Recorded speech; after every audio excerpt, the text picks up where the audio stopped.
Human progress is not set in stone. Human progress can be undone. Our supposed advancements beyond genocide and slavery, beyond senseless cruelty and brutality, even if accepted as real and not dripping with dishonesty, are by no means final and untouchable. Every evil that we like to believe is behind us can rise again, and if we do not remain vigilant, we can rest assured that they will. Conquer irrationality and immorality we can and should, but such forces can never be conquered entirely or permanently. Anyone who thinks that they can be is exhibiting a naivety perfect for propagating the conditions for their return. The irrational and immoral can rise again. No immorality, no irrationality, no cruelty or brutality is banished to history. There is no reason to believe anything is. Humanity has existed for hundreds of thousands of years.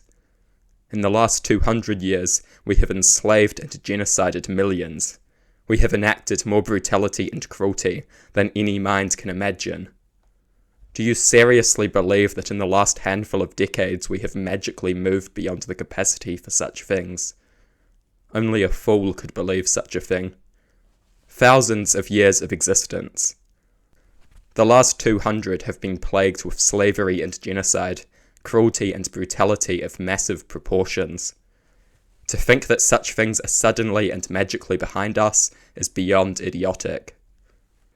We have existed for 300,000 years, and the Holocaust is only 80 years behind us. The capacity for that evil did not just vanish. It is still very much with us. Cruelty and brutality lie in wait just over the horizon.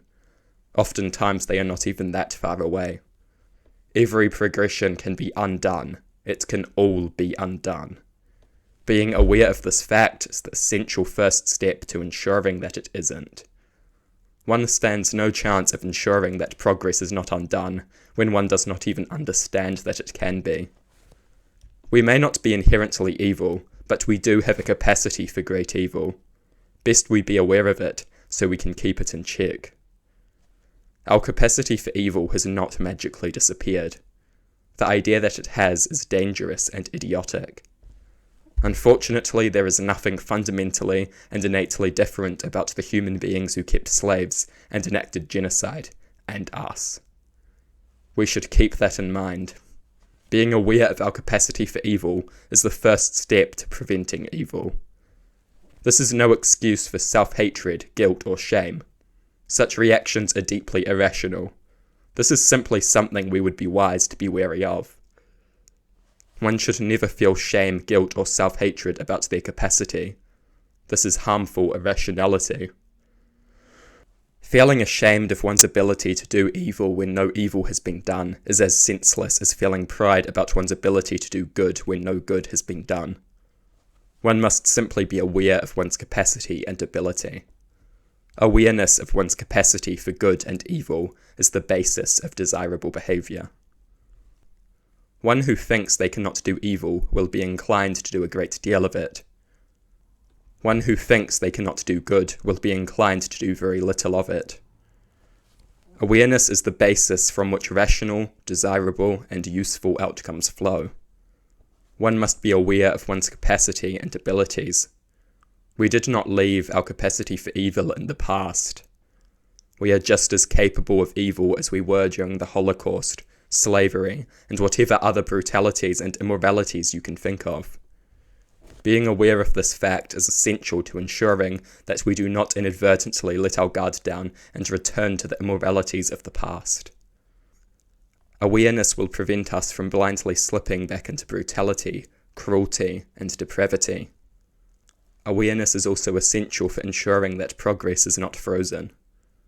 One who thinks evil is a creature of the past will be blind to evil in the present. A great many are consumed by the delusional idea that evil is extinct, leading to complete blindness to all evil in the present. In this regard, a lack of awareness is incredibly dangerous. It threatens to both destroy progress and prevent it. The world is hardly some kind of moral wonderland at the current time. It is plagued with immorality. There is, however, a very real possibility of it getting a whole lot worse. We must do what it takes to progress society, but we must also fight tooth and nail to protect what we have achieved. Essential to both of these rational goals is awareness of our very much alive capacity for great good and great evil.